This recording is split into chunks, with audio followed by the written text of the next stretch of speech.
Hello friends, welcome on my YouTube channel psychology world. कैसे हैं आप लोग? आई होप सब लोग अच्छे होंगे और ये सब की तैयारी बढ़िया चल रही होगी। तो जैसा कि आप सबको पता है कि यूजीसी नेट के एग्ज़ाम में अब आज से लेकर मात्र 12 दिन का समय आपका शेष रहेगा। 13 जून से आपका एग्ज़ाम स्टार्ट हो जाएगा। हालांकि ये अलग बात है कि अलग अलग सब्जेक्ट का शेड्यूल अलग अलग डे पे रहेगा, बट अभी तक शेड्यूल जारी नहीं किया गया है। और सुनने में ये भी आ रहा है कि हो सकता है कि एग्ज़ामिनेशन डेट जो है उसको एक्सटेंड किया जाए। तो एनीवेज़ वो बात की बात है, उसके बारे में हम बाद में बात करेंगे कि क्या है। आज की ये वीडियो बहुत ही ख़ास होने वाली है। अगर आप हमारे चैनल पर पहली बार आए हैं तो इसको सब्सक्राइब कर लीजिएगा। ख़ास इसलिए होने वाली है क्योंकि हम बात करने वाले हैं 12 दिन की स्ट्रैटेजी के बारे में, यानी कि अब नेक्स्ट जो 12 दिन बचे हुए हैं आपके पास में, इसमें आपको क्या करना चाहिए। तो अभी तक आपने अपनी पूरी यूनिट यानी कि यूजीसी नेट में आपके 2 पेपर होते हैं, फर्स्ट पेपर और आपका मेन पेपर।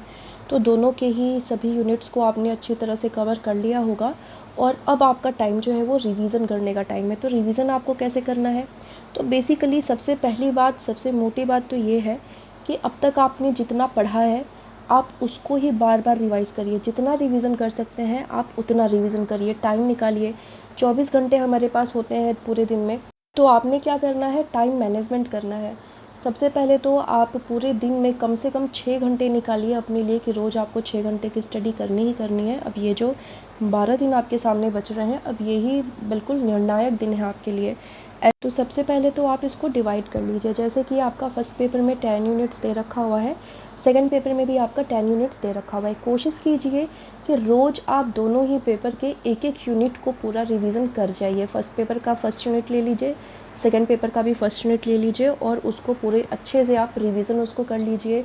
जितनी चीज़ें हैं, जितने आपने इम्पॉर्टेंट डीबीआई पॉइंट्स लिखे होंगे, जो आपने डायरी मेंटेन की होगी, उसको अच्छे से देख जाइए। आपने जो प्रीवियस ईयर पेपर से भी जो डायरी मेंटेन की होगी आपने उसको भी मतलब करते चलिए।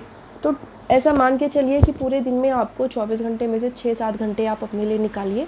3 घंटे आप फर्स्ट पेपर को दे दीजिए या फिर आप उसमें से मतलब 2.5 घंटे, जैसा भी आपको जो भी ईजी या टफ़ लगता है, क्योंकि सबका अपना अपना एक लेवल होता है। किसी को फर्स्ट पेपर ज़्यादा अच्छा लगता है या ज़्यादा डिफ़िकल्ट लगता है, किसी को सेकंड पेपर ज़्यादा डिफ़िकल्ट लगता है। तो जैसा भी आपकी कैपेबिलिटी है, जो भी आपका इंटरेस्ट है, जैसा भी आपकी तैयारी है, तो उसके अकॉर्डिंग में जैसे कि 6 घंटे हमने निकाले तो 3 घंटे आप फर्स्ट पेपर को दीजिए। फर्स्ट पेपर के फर्स्ट यूनिट के लिए 3 घंटे हैं। अब उसको भी आपको डिवाइड करना है कि 1 घंटे आपने क्या करना है, 1 घंटे आप पूरी चीज़ों को रिवाइज़ करेंगे। जितनी चीज़ें अब तक आपने पढ़ी हुई हैं उसको पूरा रिवाइज़ कर जाइए। फर्स्ट यूनिट पे ही पूरा फोकस करना है आपको 1 घंटे 1.5 घंटे के लिए। उसके बाद कुछ प्रीवियस ईयर क्वेश्चन अगर उस टॉपिक से रिलेटेड आपके पास है तो उसको बैठ के करने की कोशिश कीजिए। अपने आप को थोड़ा सा टाइम दीजिए, देखिए आप क्या कर पा रहे हैं, कितना कर पा रहे हैं, कहाँ आपका वीक पॉइंट आ रहा है, फिर उसको आपको रिवाइज़ करना है। मतलब कि इस तरह से 3 घंटे निकालिए आप फर्स्ट यूनिट के लिए, फर्स्ट पेपर के फर्स्ट यूनिट के लिए, और नेक्स्ट का जो 3 घंटा है वो निकालिए आप अपने मेन पेपर के लिए, मेन पेपर के फर्स्ट यूनिट के लिए। तो इसी तरह से करके 6 घंटे का टाइम आप निकाल सकते हैं। वैसे आप चाहें तो 6 घंटे से ज़्यादा का टाइम अगर मैनेज कर पा रहे हैं तो बहुत अच्छी बात है। यहाँ पे कितनी देर आप बैठते हैं उससे ज़्यादा इम्पॉर्टेंट है क्वालिटी टाइम देना, कि आप स्टडी में क्वालिटी टाइम अपना कितना दे पाते हैं। मतलब 6 घंटे बैठ के लेकिन पता चला 1 ही 2 घंटे पढ़े तो डजेंट मैटर, क्वालिटी टाइम निकाल के पढ़ना है। बीच बीच में थोड़ा सा गैप भी लीजिए, क्योंकि कंटिन्यूअसली बैठे रहेंगे, पढ़ते रहेंगे, बोर हो जाएंगे, फिर चीज़ें समझ में नहीं आएंगी। तो इस तरह से आपने क्या करना है, टाइम को डिवाइड कर लेना है। PYQs को देखते रहिए, उस टॉपिक से रिलेटेड जितने PYQs आप कर सकते हैं उतने PYQs को करिए।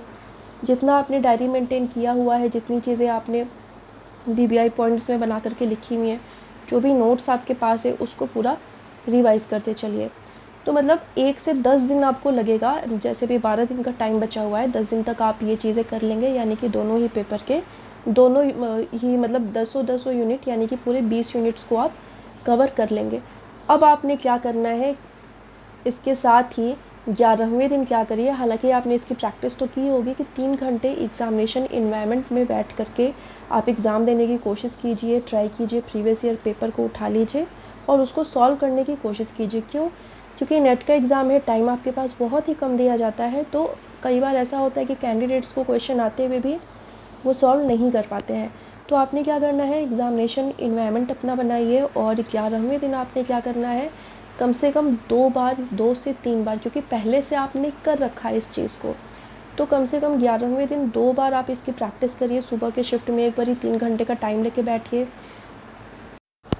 मोबाइल आपको ऑफ़ कर देना है। फैमिली मेम्बर्स में भी सबको बोल दीजिए कि 3 घंटे के लिए कोई भी आपको डिस्टर्ब ना करे, तभी आप अपने सेल्फ़ को आँक पाएंगे, अपना आकलन कर पाएंगे, असेसमेंट कर पाएंगे।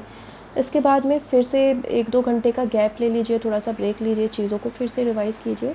उसके बाद सेकंड शिफ्ट की तरह ही बैठ कर के फिर से 3 घंटे का टाइम लेकर के 2 से 5 आप बैठ जाइए और अपनी प्रैक्टिस एक बारी करके देखिए ऑफ़लाइन मोड में। मतलब एक कोई भी प्रीवियस ईयर पेपर ले लीजिए और उसको सॉल्व करने की कोशिश कीजिए। हालांकि आजकल तो कई सारे ऐसे ऐप हैं कि आप अपने मोबाइल में भी ऑनलाइन ऐप के थ्रू भी आप इस तरह से एग्ज़ामिनेशन इन्वायरमेंट में आप प्रैक्टिस दे सकते हैं। तो इतनी सारी सुविधाएं भी अवेलेबल हैं, तो उसको यूज़ कीजिए। इसके बाद अब आपने क्या करना है, आपके 11 दिन बीत गए। इन 11 दिन में आप जितना कर सकते थे आपने कर लिया। सिर्फ 6 घंटे ही नहीं, अगर आप इससे ज़्यादा का टाइम मैनेज कर सकते हैं तो बिल्कुल कीजिए, लेकिन कम से कम इतना टाइम तो आपके पास में होना ही चाहिए। मतलब आपको एड़ी चोटी का जोड़ लगाना है। सिर्फ आपके पास ये 12 दिन ही बचे हुए हैं, ऐसा मान के चलना है। जो करना है आपको सिर्फ इन्हीं दिनों में करना है। नेक्स्ट चांस आप नहीं ले सकते। अपने लिए जब आप एक इस तरह से एक लाइन खींचते हैं तभी आप वहाँ पे चीज़ों को कर पाते हैं। या फिर अब माइंड सेट रहेगा कि चलो इस बार नहीं तो अगली बार दे देंगे, तो फिर इससे कहीं ना कहीं आप रिलैक्स हो जाते हो। तो रिलैक्स नहीं होना है, मान के चलना है कि इसी बार आपको ये चांस दिया जा रहा है और आपको एनी हाउ किसी भी तरह से क्वालिफाई कर लेना है। इसके बाद 11 दिन आपके बीत गए। अब 12वें दिन आपने क्या करना है। हालांकि अभी सब्जेक्ट के बेसिस पे होगा कि आपके पास 12 दिन है, 14 दिन है, 13 दिन है, कितना टाइम बच रहा है। लेकिन साइकोलॉजी के पेपर की मैं बात करूँ तो ऐसा देखा जा रहा है 2-3 साल से, मैं जैसा कि नोटिस कर रही हूँ कि साइकोलॉजी का एग्ज़ाम सेकेंड डे पर आपका ले लिया जाता है। तो स्पेशली साइकोलॉजी के बच्चे ज़्यादा खुश मत होइएगा। आप मान के चलिए कि आपके पास बस 12 दिन का ही टाइम है। तो अब यहाँ पे क्या करना है, आपने लास्ट डे बिल्कुल आपको रिलैक्स करना है। सबसे पहले तो अपने आप को बिल्कुल काम करने की कोशिश कीजिए, अपने को रिलैक्स करने की कोशिश कीजिए। कई बार नर्वसनेस में हमें जो चीज़ आती है हम वो भी भूल जाते हैं। रिलैक्स करिए, अच्छी नींद लीजिए। एग्ज़ामिनेशन में जाने से पहले आपकी पूरी अच्छी नींद लेना बहुत इंपॉर्टेंट है। कोई आपके इंटरेस्ट का काम है, कोई गेम खेलना है इंडोर या आउटडोर गेम, तो आप 1 घंटे का टाइम ले सकते हैं इसके लिए। मतलब अपने आप को थोड़ा सा इंटरटेन कीजिए थोड़ी देर के लिए, फिर बैठिए, चीज़ों को थोड़ा सा आप रिवाइज़ कर लीजिए। मोटा मोटा बस ऊपर ऊपर से हमने देख लिया। इसके बाद आपने क्या करना है, पूरे अच्छे से रिवाइज़ करना है। अब आपको एग्ज़ामिनेशन हॉल में जाने के लिए एडमिट कार्ड भी आपको अपने साथ रख लेना है। क्या क्या चीज़ें आपको लेकर के जाना है एग्ज़ामिनेशन हॉल में, उसको आप एक दिन पहले ही तैयार करके रख लीजिए। एग्ज़ामिनेशन डे वाले में आपको कोई भी एक्स्ट्रा हेडेक नहीं लेना है, कोई भी एक्स्ट्रा काम नहीं करना है। तो एक दिन पहले ही सभी चीज़ों को करके रखिए, अपने आप को तैयार करके रखिए। इसके बाद रिलैक्स होकर के पूरी अच्छी नींद लेकर के उठिए और जा कर के अपना एग्ज़ाम दीजिए। तो बेसिकली यही स्ट्रेटेजी रहनी चाहिए आपकी। और इसी तरह से अब ज़्यादा टाइम आपका नहीं लेते हुए, क्योंकि 1-1 मिनट यहाँ पे इम्पॉर्टेंट है, आप अपनी तैयारी कीजिए। All the best. और अगर नेट से रिलेटेड कोई अपडेट आता है तो मैं अब कोशिश करूँगी कि बहुत जल्दी अपने चैनल पर उसको अपलोड करने की कोशिश करूँ। थोड़ी सी टाइमिंग इशू होती है, जैसे कि अभी मैं ये वीडियो रात के 2:29 पर ये वीडियो मैं बना रही हूँ, तो थोड़ा सा टाइम का इशू रहता है। इसलिए कई बार आपको कुछ नोटिफिकेशन, कुछ इन्फॉर्मेशन थोड़ा सा लेट पहुँचता है आप तक। तो कोशिश यही रहेगी मेरी कि कोई भी ऐसी कोई अपडेट आती है तो मैं जल्दी से जल्दी आपके पास में उसको पहुँचाने की कोशिश करूँ। आपके कन्वीनियंट के लिए मैं बता दूं, वैसे तो जो कैंडिडेट्स मेरे चैनल के साथ स्टार्टिंग से जुड़े हैं उनको बहुत अच्छे से पता है। जो कैंडिडेट पहली बार इस वीडियो को देख रहे हैं या फिर जो लोग नए जुड़े हुए हैं उनको मैं बता दूं कि मैंने अपने चैनल पर यूजीसी नेट साइकोलॉजी के स्टार्टिंग के 3 यूनिट्स को पूरी तरह से कवर करवा के वीडियो अपलोड कर रखा हुआ है। फर्स्ट यूनिट आपका emergency of psychology, and second unit आपका है रिसर्च एंड स्टैट्स, और थर्ड यूनिट आपका है साइकोलॉजिकल टेस्टिंग। तो ये तीनों यूनिट के लगभग सारे टॉपिक्स आपको मेरे चैनल पे मिल जाएंगे। आप ऑल वीडियोस प्लेलिस्ट में जा कर के देख लीजिएगा। वीडियो की लिंक आपको ऊपर आई बटन पे क्लिक करने पे आपको मिल जाएगी, या फिर आप मेरे चैनल को ओपन करके प्लेलिस्ट में जाइएगा, बिल्कुल लास्ट में चले जाइएगा। स्टार्टिंग के 3 जो यूनिट्स होंगे, तो 3 प्लेलिस्ट हैं, वहाँ पे पूरी वीडियो वहाँ पे अपलोड मैंने कर रखी हुई है, तो वो भी आपके लिए काफ़ी हेल्प करेगी। कई बार ऐसा होता है कि लास्ट मोमेंट में भी अगर आप कोई चीज़ को देखते हैं, पढ़ते हैं या सुनते हैं तो वो आपको क्लिक कर जाती है आपके माइंड में, फिर आपको एग्ज़ामिनेशन हॉल में वो चीज़ याद आ जाती है। तो जितना ज़्यादा आप साइकोलॉजी को और फर्स्ट पेपर को पढ़ने की कोशिश करें, उतना ज़्यादा आप इसमें टाइम दीजिए, पढ़िए। और इसके साथ ही साथ में मैंने साइकोलॉजी के कुछ प्रीवियस ईयर पेपर्स को भी करवा रखा है, कुछ प्रैक्टिस सेट भी मैंने करवा रखा है, एंड कुछ मोटिवेशनल वीडियो भी है। कभी आपको पढ़ते पढ़ते लगे कि नहीं हो पाएगा तो बिल्कुल मेरे मोटिवेशनल वीडियोस को देख लीजिएगा, आपको नई एनर्जी आएगी और बिल्कुल आप कर पाएंगे। यू कैन डू इट और क्रैक करके आइए एग्ज़ामिनेशन।